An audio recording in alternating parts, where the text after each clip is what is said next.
So, we've been friends for a while now, haven't we? Good. So, let's discuss what this is. Back in the 80s, as a very depressed Canucks fan, I wanted to see them win.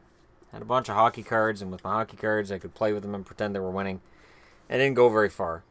So, because I'm creative and I've been writing books since I was a young kid, I decided, you know what? Maybe it's time that I make up some hockey players. So I started with numbers. Just, all right, this is the number this guy wears. And I started slowly naming the players. And as time went by, I brought in more European sounding names, more guys that I identified as being American. And then I watched as the NHL started expanding and moving teams, and I thought, I wonder how far this could go. So by the year 2000, I had 40 teams. And people thought I was insane. I would sit at work at my old job in 95, 96. And I would go through the schedule I had done for my league of players and teams. And I would figure out who won.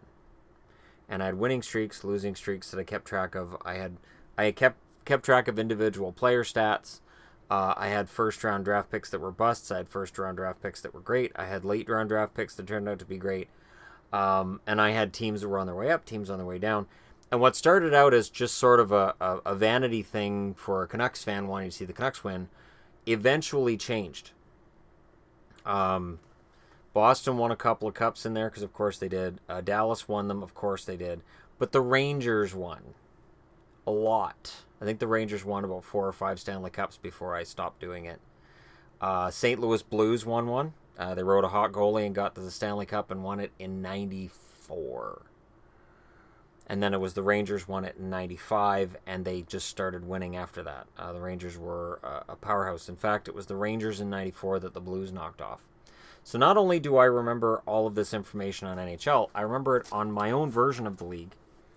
And I've still got player stats in here. I kept track season for season. So all of these years, I kept track of all of those numbers. So these are legit numbers for all these players. And I would do trades, and I would do free agency, and I would do drafts. And I was as fair as possible to the point where the Canucks missed the playoffs at one point. The Bruins went through some retools. Dallas had some big flop seasons. And there were some draft picks that Dallas had that just didn't pan out. But I had a 40-team league, and what's brought this back for me is somebody mentioned on a video, hey, have you seen video? I don't remember who said, they've projected out how a 40-team league would work. Yeah, I did that. I did that way back when. So I went through this morning, and I thought, okay, I'll put back in teams that I had, and where I had teams that they don't make any sense, like, I don't know, Victoria, I'm going to cut it out. So the way that I did my league back in the day, and this is literally back. This is back in the 80s/90s. This is not recent history. I had the North, all Canadian, the South, all Southern teams, and then of course West and East. And that was how I lopped it off because at that time, instead of taking buses from city to city, teams were all taking their own jets. There was a belief that they weren't as tired as they used to be. Now, of course, depending on who you talk to, whether it's a Canuck or a Ranger, you might get completely different stories. But this was how I had it. Now, it's hard for me to find a 5th team for the West right now because in the league I had Regina in there. And I didn't have Hamilton until later. And I'm trying to think of who wasn't in there. So I have Halifax. So the teams I've added Hamilton, which I've got in the Northwest. I've added Halifax. I've added Quebec. So I've added 3 Canadian teams. In the West, I've added nothing in the Southwest. In the Southeast, I've added Houston to make it work. I put Washington here instead of Carolina because if you look at this Eastern... Okay, so I did West and Midwest, and then I did East, and I went, I can't put Middle East. That's not going to work. So I put Central. Central, Eastern, I don't know. But I've got Hartford back. So I've got Hartford back, so I did that. The West and Midwest I had to get really creative with in terms of teams to put in. So I put in Seattle, I put in Portland, I put in Cleveland, and I put in Kansas City. And I couldn't have Columbus and Cleveland not in the same division. And I couldn't have St. Louis and Kansas City not in the same division. And I can't have St. Louis and Chicago not in the same division. It's hard enough not having Minnesota in that division. But the reason that I did it this way is so that you have 8 divisions of 5 teams. And this is how your schedule works out. You play teams in your own division 5 times. You play teams in your own region 4 times. Teams in the region you're paired up with. So you could change this season to season. I'm going north, south, east, west. So east and west are paired up, and north and south are paired up twice. And then the teams in those opposite conferences you play once. It adds up to 20 games, 20 games, 20 games, 20 games. 80 game schedule, boys and girls. You get an 80 game schedule. Yes, it means that when you play against teams in your own division 5 times, the games aren't as important. But when it comes to playoffs, your first place team in each division makes it. Okay, so you got 1, 2, 3, 4, 5, 6, 7, 8, right? Then, because you've already got your 8, and there's 8 more spots, you don't have to have second place make it. From there, you've got your first place team, and then whoever's going to play them, you have your 2 wild cards. So you can have 2 wild cards in each zone or region. And you would have one hell of a dogfight. Because if you have 40 strong teams, only 16 make the playoffs. It's way less than half. So you're going to have some really good teams miss the playoffs.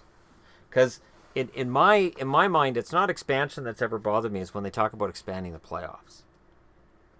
Baseball lost something when they expanded the playoffs. They gained ratings, and it's a more exciting postseason, but there was something about the purity of 4 teams making the playoffs out of about 30 teams. There was something that made it seem like it was a real huge accomplishment to win your division. And now you win your division, but you might get taken out in the first round by a wild card who finished 15 games behind you. It's kind of brutal. So yeah, that's the 40-team league that I envisioned back when I had my own players. And let's just go ahead and open up to a random page here. Konstantin Kerensky came in 92-93, traded to the Devils in 94-95. 2 20-goal seasons at that point. I didn't have huge points and goal scoring in my league either in the 90s or in the 80s. I really didn't. And I would have guys just not work out with certain teams. Certain players just didn't work out with certain teams. It was a strange thing. Here's Gene McLaren. McLaren started out with Chicago in 88. He was a backup. Pittsburgh picked him up, tried him as a starter. It didn't work, so he ended up in Buffalo as a backup in 94. And at this point, this was 98, was the last year I got on here, and he played 329 games, had 136 wins, 4 shutouts. Because while I didn't have huge scoring, I also didn't have a lot of shutouts. Shutouts were much like they were in the NHL at the time, where reaching 25 shutouts for a goalie was considered a huge, huge accomplishment. So there you go. That's my 40-team NHL. And how you can get the league back down to 80 games. And if the league wants an 82-game schedule, fine. Everybody gets heritage games. Everybody gets 2 heritage games. Just do all outdoor games all the time. They're a cash grab. They're fun, and they create great jerseys, but they're really a cash grab.